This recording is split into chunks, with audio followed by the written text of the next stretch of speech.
Hey, everybody. It is Friday, May 23rd, 2025. It's one of those palindrome days, Jill, 52325. You're listening to the Mo News Podcast. I'm Moshe Wanunu.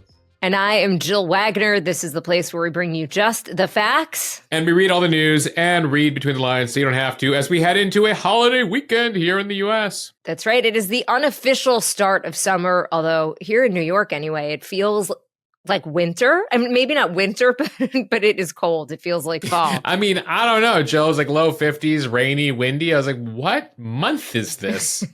This is not normal for New York. I'm from Chicago, where like we understand that like we're going to have days like this. New York, we don't expect this sort of thing in late May. And yet we have it. So Memorial Day weekend on the chillier side, you're going to need a coat here in the Northeast. Right, about 45 million people expected to travel at least 50 miles from home between now and Monday. That's according to AAA, potentially breaking Memorial Day weekend travel records that were set in 2005. About 4 million people will be flying this weekend, which is 2% more than last year. But again, the record for Memorial Day air travel was also set back in 2005. And it has stood for 20 years. What was going on in 2005 that everyone just had a travel bug? You know, these are estimates, right? This is based on like people telling AAA what they're going to do. So more art than science or rough science. But nonetheless, one day we're going to break that record from 2005. Jill, how far will you be going this weekend? About 1 mile in any direction from my house. What about you? And that would be a lot.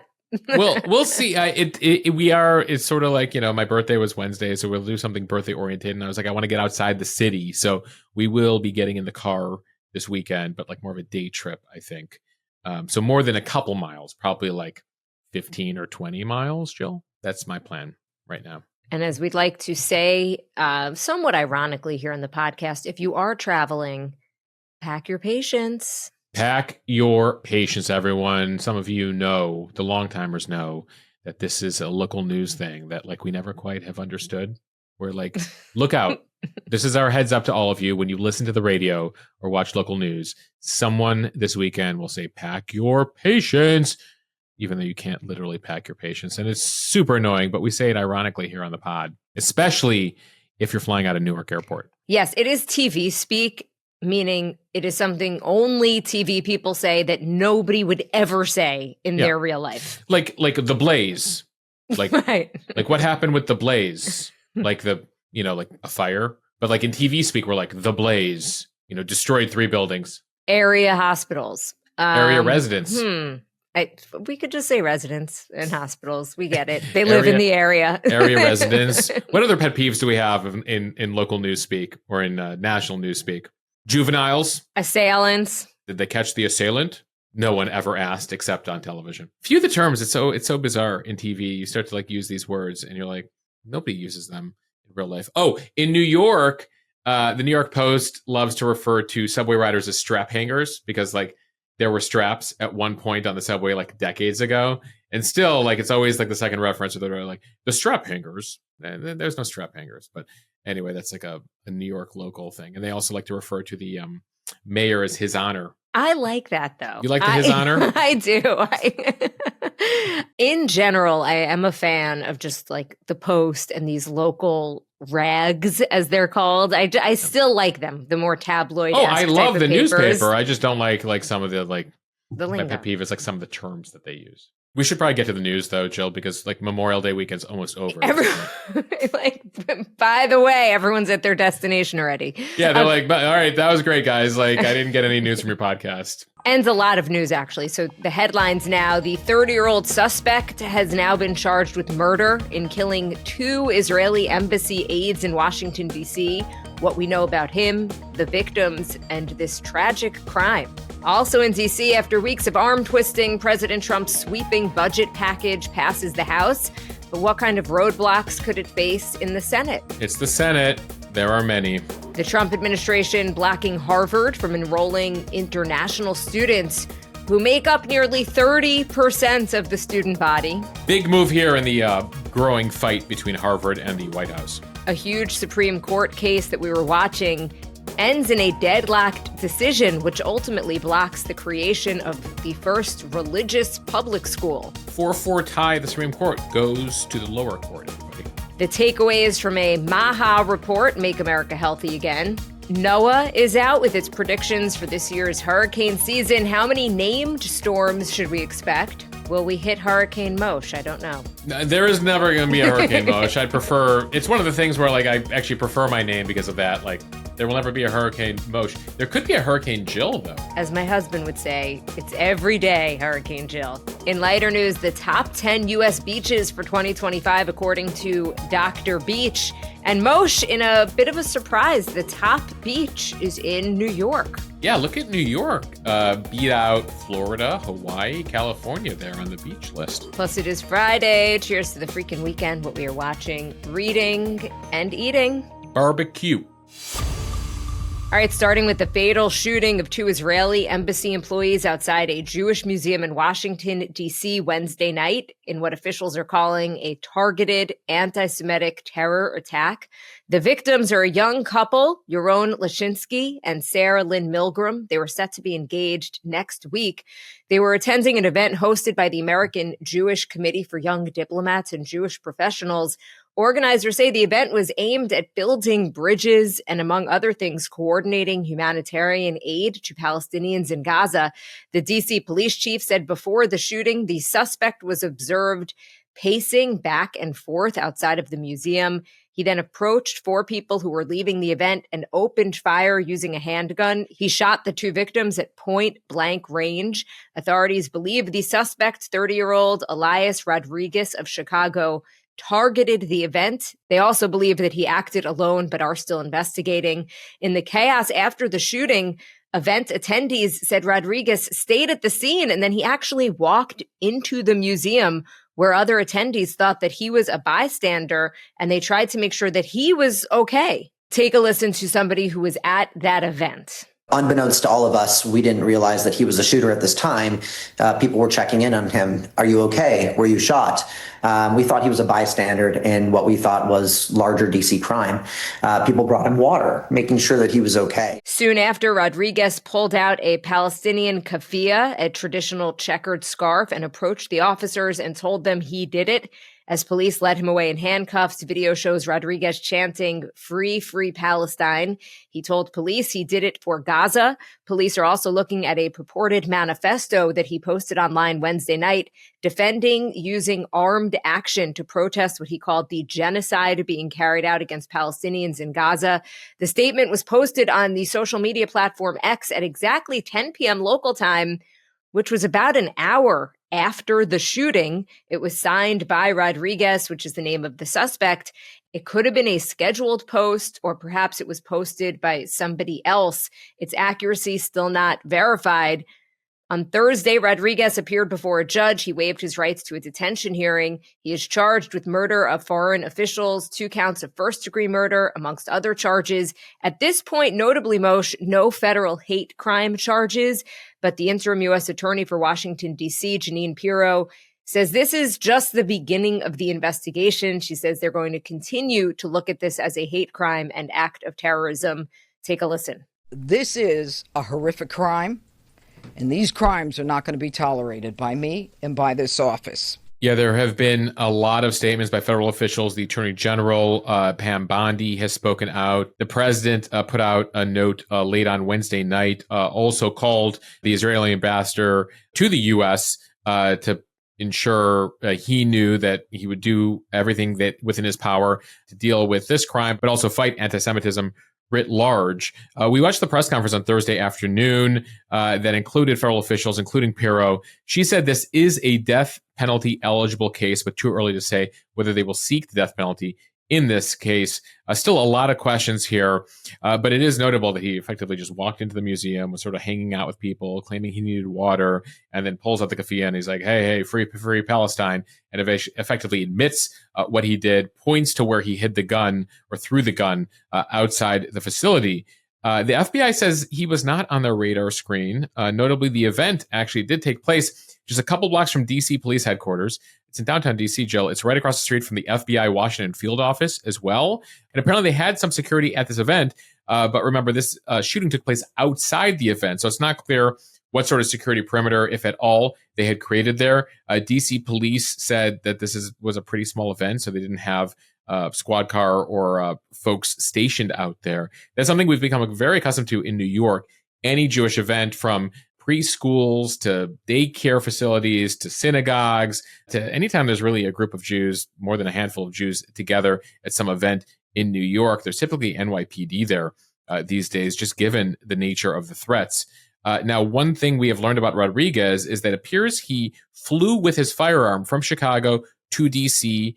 He checked it and was apparently attending some sort of conference in D.C. And so we are still learning details as to what happened there, and also how he found out about this event. The event, and this is another thing the Jewish community has learned over the last few years.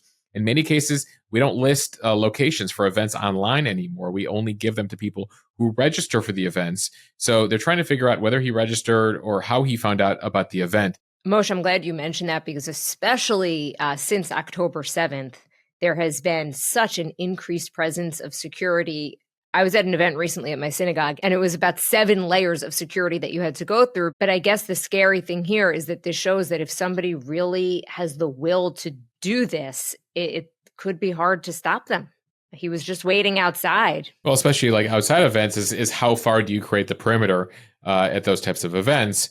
And, it also means that a lot of these like organizations and nonprofits, et cetera, are spending a incredible amount on security these days due to these rising threats. And so that means they can't spend as much on the community and, programming and other things that they would typically do, before this era. As for the victims here, you mentioned Yaron Lashinsky. He was 30 years old. He grew up in Germany until he was about 16. He was an Israeli citizen who worked as a research assistant at the Israeli embassy in D.C. He had completed a degree over at Hebrew University in Jerusalem, was hoping to become a diplomat. Sarah Milgram, she was 26, from Overland Park, Kansas, graduated from the University of Kansas with the highest distinction just a couple years ago. Her passion apparently lied in peace building, religious engagement, environmental work. The two met at work, fell in love, and the Israeli ambassador said that Lashinsky had actually purchased a ring where they were planning to travel to Jerusalem next week, where he planned to propose to her. The Israeli ambassador spoke pretty passionately on Wednesday night, late on Wednesday night after the shooting. And he had mentioned there that, among other things, including the fact that President Trump called him and said, let me know whatever we can do for you guys and whatever I can do for the community, I will do. And Moshe, Wednesday night shooting comes as anti-Semitic incidents in the United States have hit a record high since the October 2023 Hamas attacks in Israel, according to the Anti-Defamation League. More than 9,000 anti-Semitic incidents were reported across the U.S. in 2024, which is a 5% increase from the year prior, which also saw a large increase, but it marks the highest total of incidents since tracking started in 1979 and an 893% increase over the past decade. Yeah, there were some really significant numbers there. At the end of the day, Jews make up about 1% to 2% of the U.S. population, but account for more than 50% of all religious hate crimes here in the U.S. And we're seeing it with folks on the right increasingly, the Candace Owenses of the world, some of the guests that Rogan has had on recently, Tucker Carlson, etc. And then we're also seeing it on the far left here. And it appears Rodriguez came to us from the left, had sort of built up these feelings over time and felt like he needed to commit violence here to send a message. It's drawing parallels, Jill, to what we saw happen in December with Luigi Mangione shooting the insurance executive outside the hotel in New York. That there's this rationalizing among some young people that the only way to make an impact, at least, if you are so inclined, is to actually commit violence or commit murder, feeling like you can't change stuff otherwise. And so it appears here that was the case with Mangione, and it's the case here with Rodriguez. All right, now to an update on the budget battle we've been reporting on all week. The House on Thursday narrowly passed President Trump's massive tax and spending legislation package called the One Big Beautiful Bill Act. That was Trump's preferred name for this legislation, H.R. 1. And when we say narrowly passed, we mean literally by one vote. It was 215 to 214. And it came just in time for House Speaker Mike Johnson's goal of passing the legislation before the Memorial Day holiday. 2 Republicans, Thomas Massie of Kentucky and Warren Davidson of Ohio, joined Democrats in voting no. Freedom Caucus leader Congressman Andy Harris voted present, and Andrew Garbarino of New York and David Schweikart of Arizona did not vote. Yeah, a fun story, Jill. They, did this all-day debate, finally came to a compromise. They did this like very late night, early morning vote, and Garbarino apparently slept through the vote, Jill. That's what happens when you vote around 4 a.m. is some members might not make it, even if they're like waiting in their office. Apparently he passed out. Speaker Johnson said he would have strangled Garbarino if he actually needed his vote, but he didn't need it. He had just one extra vote to spare there to be able to pass this. I should mention Garbarino from my neck of the woods, Long Island. So he appreciates thanks, his sleep like you do, Jill. Is that a Long Island thing? I guess so. Congressman, I get it. I'm tired too. All the time. You're paid to do one thing, Congressman. Vote. Anyway, they're laughing about it, Jill, because the Republicans had just enough votes to be able to pass it. That marathon all-night session followed days of tense negotiations between President Trump, Johnson, and conservative hardliners who opposed the bill. That's because it adds about $2 to $3 trillion to the national debt over 10 years. The bill is more than 1,000 pages. It would make Trump's 2017 tax cuts permanent. They were set to expire this year. It also includes a number of other Trump campaign promises, like his elimination of taxes on tips, elimination of taxes on overtime wages, hundreds of billions of dollars on border security and defense spending. It'll now take the DoD Pentagon budget above $1 trillion a year officially. Also in this legislation is the creation of what they're calling MAGA accounts or Trump accounts for newborns, where the government will put in $1,000. So it's sort of like a 401k meets a 529, but with like less benefits, but $1,000 from the federal government. And so that is part of this legislation as well. Now, that all costs a lot of money because that's spending, and it also is tax cuts. And tax cuts means less money coming to the government, which means they need to borrow more, which means it puts us into debt. So for some Republicans, we've been talking about the debate that they've been having and the concerns among some Republicans that this is going to add even more to the $37 trillion debt that exists. So to pay for some of this, the bill would cut from a number of programs, including SNAP, which is food stamps effectively. They would also cut from Medicaid and Medicare. This is particularly controversial even among some Republicans, but this was a big thing for conservative hardliners. And a reminder here, when it comes to Medicaid and Medicare, that like between the two of them, the federal government spends about $1.5 trillion a year on those programs. So when you look around trying to find cuts, there's basically the entire government. Once you take out the Pentagon's budget at $1 trillion, interest on our debt at $1 trillion, Social Security, Medicare, and Medicaid, you're left with about $1 trillion left to run the entire government.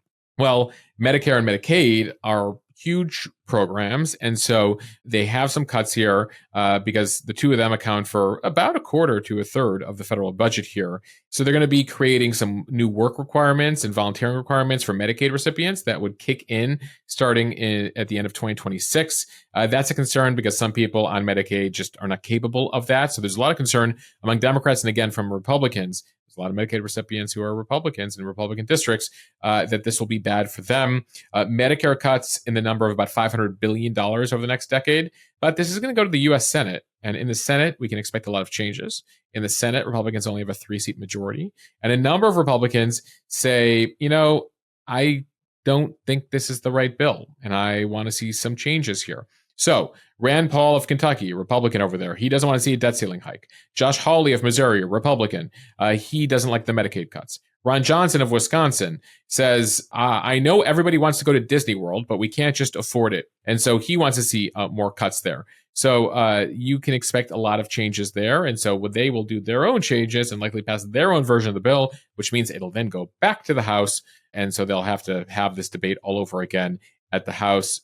Jill, there's a lot to parse through in this 1,100-page bill, including a lot of the last-second changes. So you can expect to see more headlines about this in the coming days and weeks. There's a lot of rollback of Biden-era clean energy tax credits, and just a lot of like what they like to call in Washington parlance, Christmas tree. It's a Christmas tree bill where everyone has hung their own ornament on the tree, but then some people don't like some of those ornaments.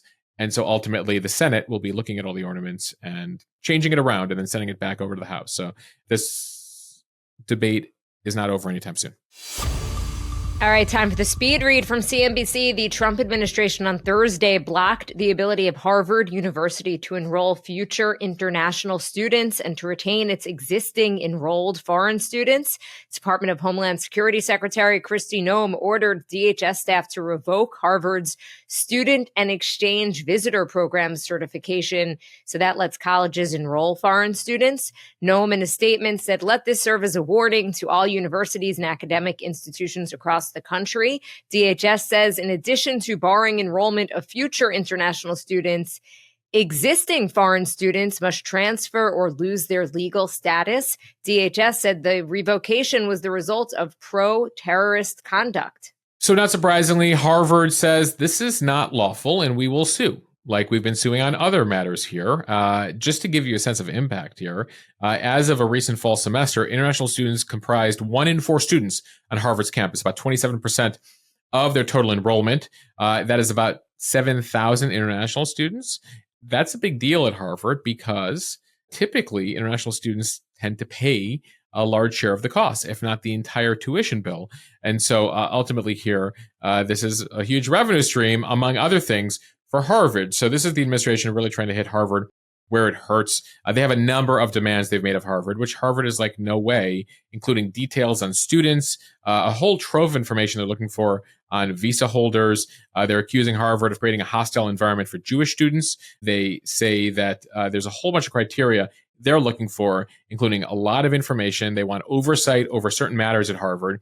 And Harvard's like, nope, we're independent. This is not something we accept. And interestingly, Jill, the new order here on international students came as a judge in Oakland, California this week issued an injunction against the president, barring them from terminating the legal status of international students pending the outcome of a lawsuit. And so this is related to a separate matter related to the federal government kind of revoking visas left and right for various international students. Now, the administration says beyond all of this that they feel Harvard is fostering violence, anti-Semitism, coordinating with the Chinese Communist Party. They have a whole slew of allegations they've made here. So you really see a case here where Harvard feels like they are not going to fold here. They're not going to kind of deal with the administration. They're going to fight this in court. They also have the funds to fight this in court. They want to set a precedent here. And so it'll be very interesting to see kind of how all these legal matters now weave their way through the courts. From the Washington Post, the Supreme Court deadlocked Thursday over the constitutionality of what would have been the nation's first public religious charter school, blocking the creation of a Catholic institution that would have reshaped American education and blurred the line between church and state. Only 8 justices voted, so the Supreme Court's 4-4 tie leaves in place an Oklahoma Supreme Court ruling that a Catholic virtual school would have violated state law and the U.S. Constitution. The reason that it was 4-4, Justice Amy Coney Barrett decided not to participate in the Oklahoma case. She didn't explain her recusal, but it probably was because she has close ties to Notre Dame Law School and its Religious Liberties Legal Clinic, which did play a prominent role in representing the church. This was a case we told you about when they first argued it, and there was some suspicion here, Jill. We don't know exactly how the vote went down, but given that it went 4-4, and there are 3 liberals on the court, some people are assuming that Roberts went with the liberals here, as he sometimes does, despite being, typically pretty conservative on most matters. But this was an interesting case here where Republicans were split on this in terms of the ramifications of this. Even the state of Oklahoma, some were worried that if they allowed this, then ultimately this would open the door to a whole variety of schools being funded by the government. And so there was a lot of concern about that. A ruling for St. Isidore would have allowed for the first time direct and complete taxpayer funding to establish a faith-based charter school, legalizing government sponsorship of a curriculum that calls for students to adhere to Catholic beliefs. So this would have been pretty groundbreaking if this went through. Taxpayer money, according to previous court rulings, may be used for vouchers to pay tuition at religious schools, but public schools, including charter schools, may not include religious teachings. This, if they had gone the other way, if one other vote had gone the other way, would have allowed that funding by the government, even though there's religion in the classroom. And so for now, no major change. From Axios, President Trump's Make America Healthy Again Commission blamed childhood chronic illnesses on a range of factors in this highly anticipated report out Thursday. The report's about 70 pages. It comes from a panel led by HHS Secretary RFK Jr., and they were looking to lay out a unified theory about youth obesity, autoimmune issues, and behavioral disorders. The report blends mainstream ideas with highly controversial elements, including doubts about the childhood vaccine schedule.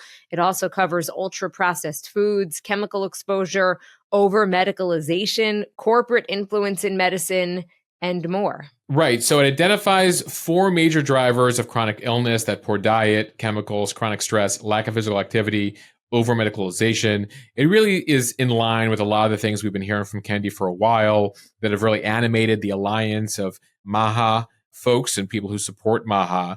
They pin the blame on all of this, in part, on conflicts of interest, corporate influence in the food, chemical, and pharma industries. And now they actually have to get into details here, which is the MAHA Commission will develop a strategy for the administration to implement their policy goals here. But they got to strike a balance here, Jill, because, remember when we talked to Kennedy earlier this year when we were over at the White House, we said to him, but how does MAHA work with all the new environmental regulations being dropped?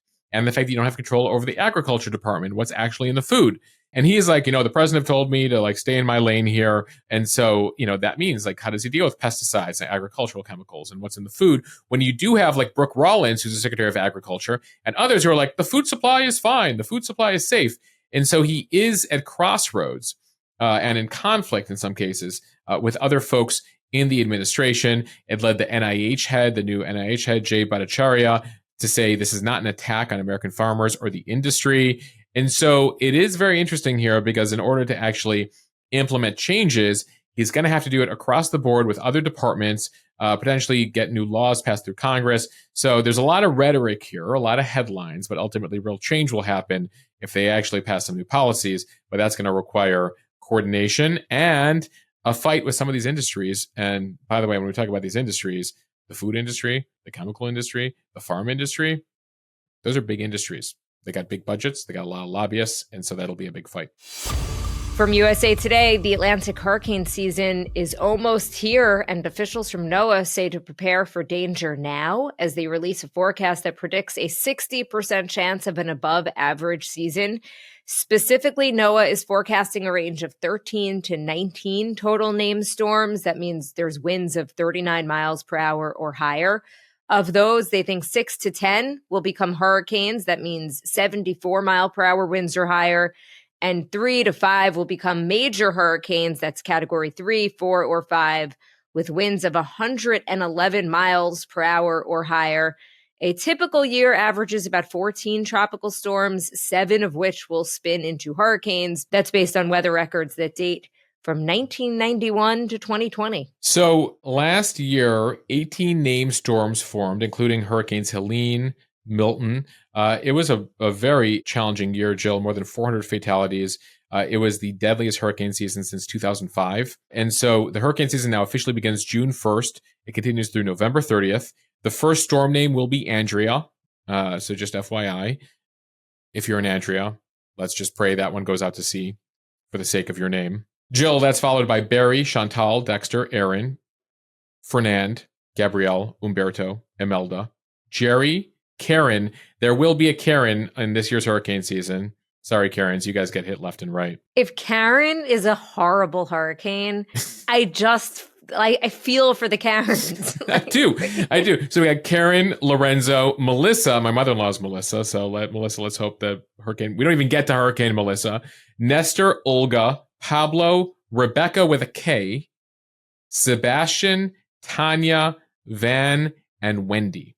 Those are your hurricane names this year, everybody. And of course, in those rare years where we run out of names, then they go to alpha, beta, gamma. That's when you know things are not good. Yeah, not good. Now, one of the issues they have this year, Jill, it's a hard year to predict because typically we're in an El Nino year or a La Nina year. La Nina and El Nino are effectively cycles that we go throughout the Pacific Ocean, and it tends to impact things across the U.S. as well as hurricane season. But we are in what's called an ENSO year, E-N-S-O, an El Nino Southern Oscillation year, which means we're neither El Nino or La Nina. Jill, we're in a nada year, nothing is going on. And so It's typically more difficult to predict in terms of activity. And so fingers crossed that this is ultimately they're overshooting here, but they have been pretty close in terms of the predictions in recent years.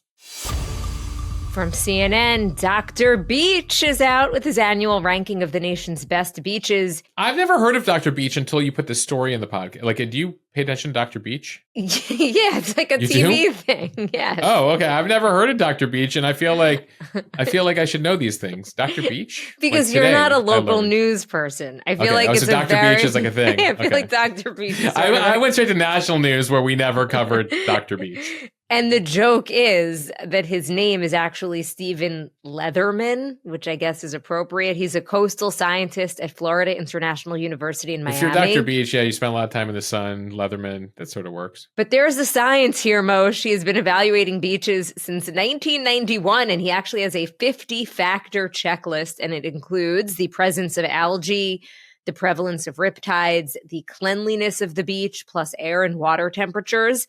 And would you believe, at number 1, Cooper's Beach in Southampton on the eastern end of Long Island. He cites the beach's large sand dunes and pristine location.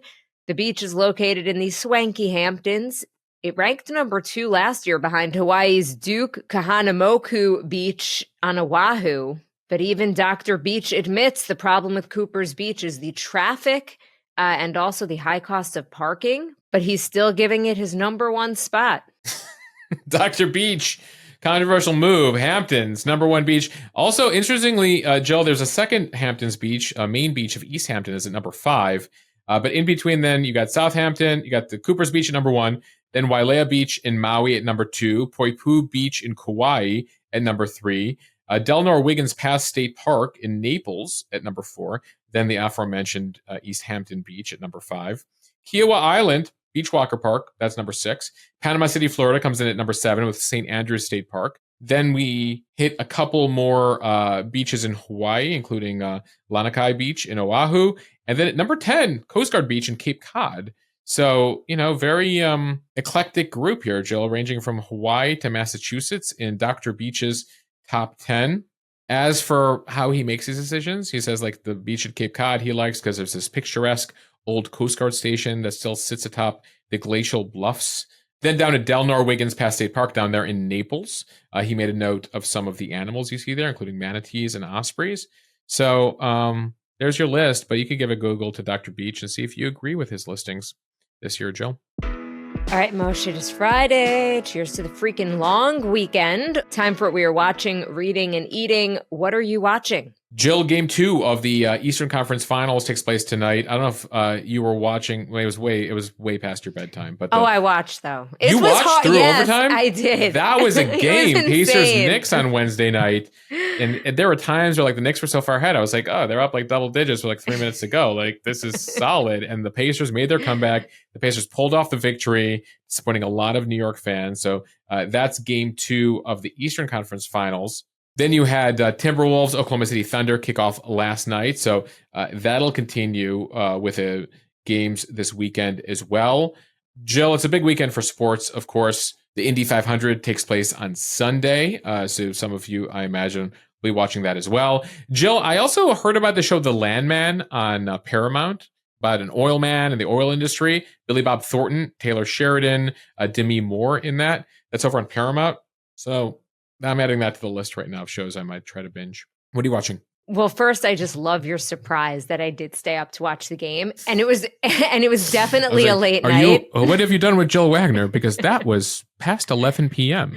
The problem is that once you start watching, it's really hard to turn it off because it was Especially going back and a good forth. game. Yeah, it was just a great game despite the Knicks losing. Folks, I don't know if you know this, but if I had my inclination, I would record the podcast as late as possible because I want to make sure we get every last thing in there.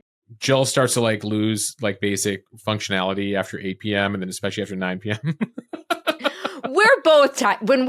In fairness, we are both tired, but there are sometimes where I'm like I need to have our editor Ariane do a cut where I'm like, no, Jill, you got to say that again. No, but the podcast does not have the same pep, I think, when we do it late at night. For example, folks, this podcast recorded before 7 p.m. And you can probably tell there's more pep in our step here. Meanwhile, Jill, I think the point of my whatever I asked, I think I was asking you what you're watching this weekend. So I started watching The Residents on Netflix, the series by Shonda Rhimes. It came out in March, but I just got into it. And it's, I think, really good, as is everything she does. I'm just such a fan. So I'm enjoying that so far. And I do want to mention Mission Impossible, The Final Reckoning is out. Tom Cruise says this is going to be his last Mission Impossible. I don't believe that. By the way, Jill, speaking of Tom Cruise, he did say this week that he's working on ideas for Top Gun 3. Top Gun 2 did so well that they're looking at a third Top Gun. I loved Top Gun 2. I mean, I love. How old can Tom Cruise, how old can he get in the, where it's still, believable he's flying the plane? He's going to have to, be, they can't have him fly in Top Gun 3, can they? Well, he has to just be the office guy. He's just the office guy. He's just like the teacher. And it's okay. I mean, you already saw that transition, but then, of course, in Top Gun 2, he still flies, of course. So we'll see. Okay, Moshe, I think we're reading the same thing this weekend, but I'll let you go. Ready? On 3. 1, 2, 3. Original Sin by Jake Tapper. We're both going to read the book that has been much discussed this week with the more than 200 sources that Jake Tapper, Alex Thompson, the journalists have spoken to with, a glimpse at what the Biden administration was hiding from all of us about his condition, what they knew, when they knew it. We've obviously seen glimpses of it, so we'll be reading the full book this weekend. We'll have our book report to you next week. Okay, Moshe, what are you eating? Are you still working through the candy, or what's going on with that? Oh, yeah, the candy from Indianapolis, from the Sweets and Snacks Expo. Jill, I brought home a suitcase full of candy. So, I've been giving it away. We gave it to people in the office. We have a lot. And so I just had, I think, sour Mike and Ike's. I was expecting more, I got to be honest with you, Mike and Ike. I think I'm an OG Mike and Iker. But, remember, if you were following our coverage of the Sweet and Snacks Expo last week where they're rolling out new stuff, some stuff I'm totally into the new changes they're making. Some stuff I'm I'm into the original. I appreciate the creativity, but regular Mike and Ike's are my jam. But beyond that, Jill, I got birthday cake to work through. Both mine and then Alex's grandma, Elaine, turned 90 this week. So we're also throwing a big shindig for her 90th birthday. Elaine is an inspiration. I'm just going to throw that out there right now. She is 90. She is the term 90 years young. She's still driving. Yeah, she's amazing. And her boyfriend, Ed, who's 95 or 96, still driving. It is amazing. They are total inspiration. And Elaine typically listens to this podcast. So Elaine, a happy birthday to you. And I'm looking forward to celebrating with you. Yes, happy birthday. Jill, what are you eating? Okay, so have you noticed that strawberries recently are insanely large? They're extra large. I was actually slicing one for Olivia, as part of breakfast yesterday, and I sliced one strawberry. That's enough. That was more than enough for her to eat. Yeah.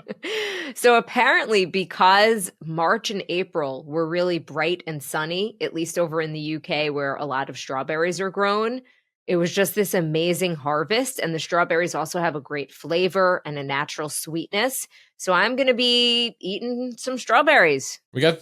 I didn't realize that our strawberries are British. Not all, but I guess some are. Jill, I'm Googling here. We mainly get them from California and Florida, but we do import them from Mexico, Canada, the UK, and some other places. I've never paid attention to where the strawberries came from before. I just pay attention to when they're not so sweet. Or moldy. That's never good. No, the moldy, they get soft. It's not great. But it's such an amazing thing, especially blueberries, all the berries, really, when you get the berries and then it sucks when you eat the first berry from it in your home and you're oh, what a waste of a basket. Because berries are not cheap either. Oh, no, especially organic. Oh, organic strawberry. Yeah, no, we eat organic in the house. So that's a big sad moment there.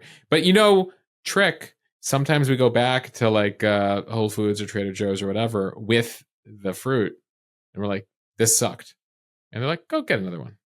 But you still have to go there and get it, something. It requires work, but it's work, it's travel, it's commute. But the grocery store, we've attempted the grocery store return before, and they've typically been pretty good about it. All right, well, speaking of travel and commute, everyone have a wonderful long weekend. Thank you guys for listening to the Mo News podcast. Share this with your friends. It helps us grow. Write us a lovely review. We would really appreciate it. And some housekeeping, Moshe, we will not be here on Monday because it's Memorial Day, but we will be back on Tuesday. I hope you guys can make it without us. Hey, it's a big weekend on Mo News Premium.